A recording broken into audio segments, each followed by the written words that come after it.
Hey, good morning. So what we're going to do here is we're just going to, I realized that I hadn't done a comparison of the original Rockwell piece and my fabrication. So what we're going to do is I'm just going to quickly run through some dimensions and see how close we came. There's a few numbers that are pretty critical and some others that really aren't. So I'll go through them quickly and just to see how well they turned out. Alright, so what we're going to do first, we'll do the rough ones that really don't matter in the grand scheme of things. So let's put that aside for a sec. So my overall length is 3 inches, 648 thou. What do we got here? 3 inches, 359 thou. So 10, 11 thou over in the overall length. This is just a nut goes on. That number really doesn't matter for sake of 10 thou. Anything within reason, I think 10 thou is more than safe. I guess I could nip it off the end, but there's really no need to, so I'm not going to bother. So the next one, let's go with the sheave overall diameter. My fabrication is 2 inches, 103 thou.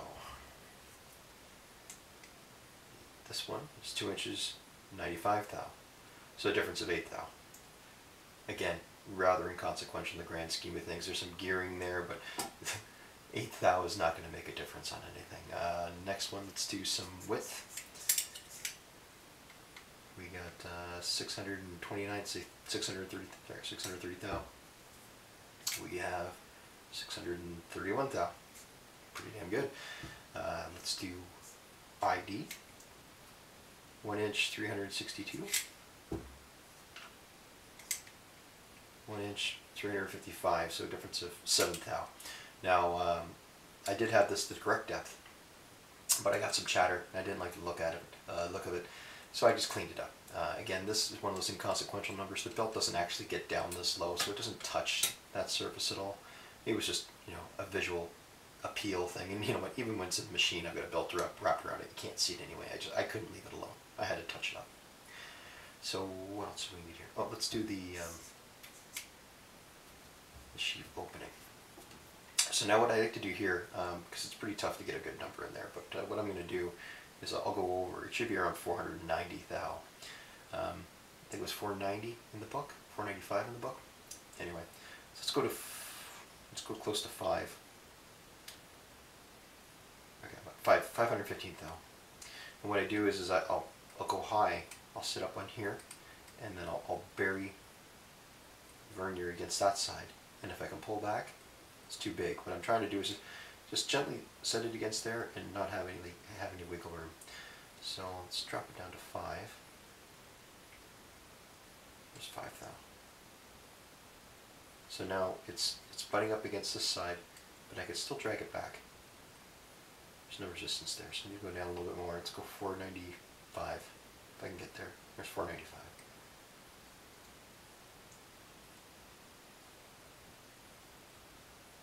Still kind of catchy. Maybe not quite. No, I think we got it. That's it there. So that's the number I made mine for. I think in the book again it was 490. So within 5 thou with a pretty inaccurate way of measuring, it's pretty close. That's good. Let's go up a couple. 497. So we're up 2 thou.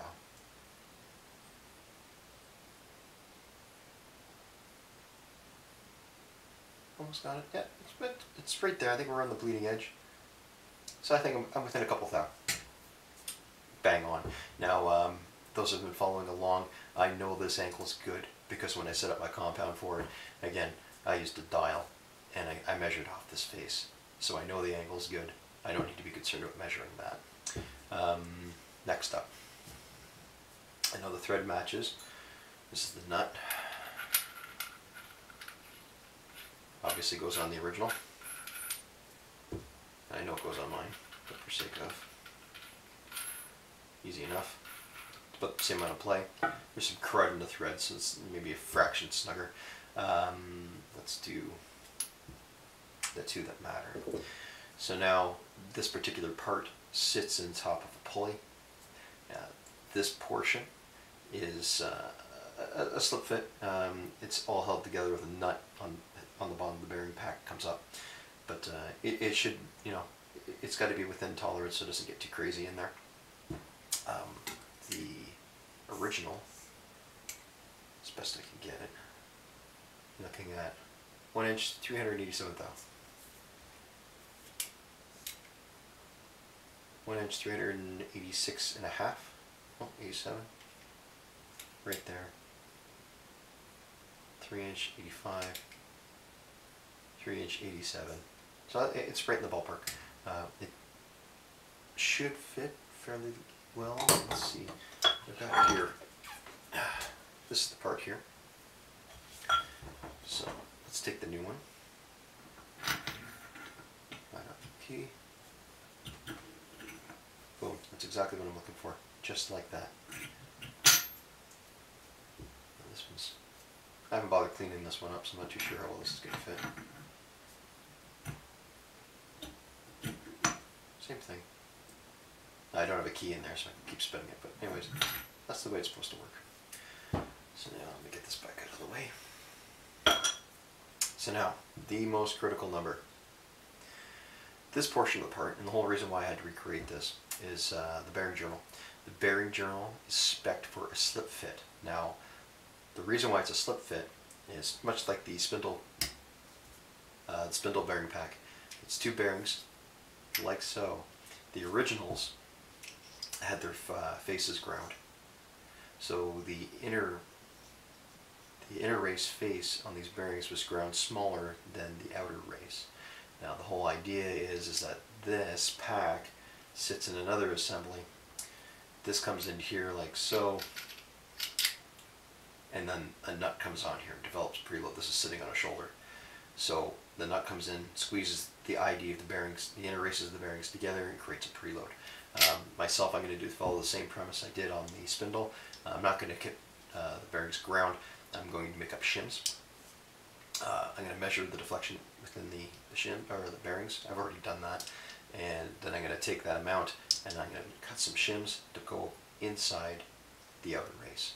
So I'm doing the same thing, except I'm adding shims rather than grinding the bearings. Rather costly, and then you get the dust and it gets inside the bearings. And I've got some latitude, so if I'm off a little bit, I can take a shim out, put a shim in. With grinding, it's permanent. So anyways, that's the way it's going to get approached. So now, again, the critical number is this journal. So it needs to be a slip fit. So although the bearing can't be all willy-nilly in there, it needs to be, this journal needs to be small enough to allow the inner race to move so I can develop the preload on it. So unfortunately, I can't do a comparison with this part. It's this journal is just messed, so I can't take a good number off of it. What I can do is take the known ID of this bearing, which is 35 mil. So what I'm trying to do is maybe get about a thou or so under. Not too drastic, just a little teeny bit.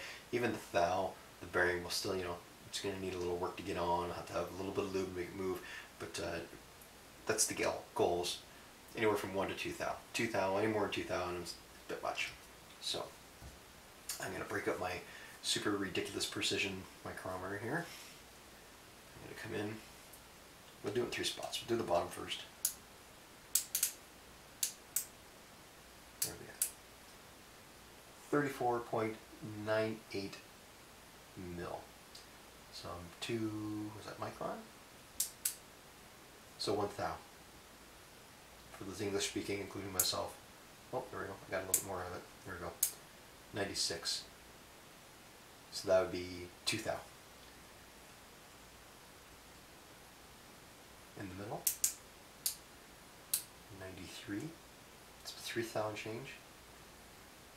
And at the top.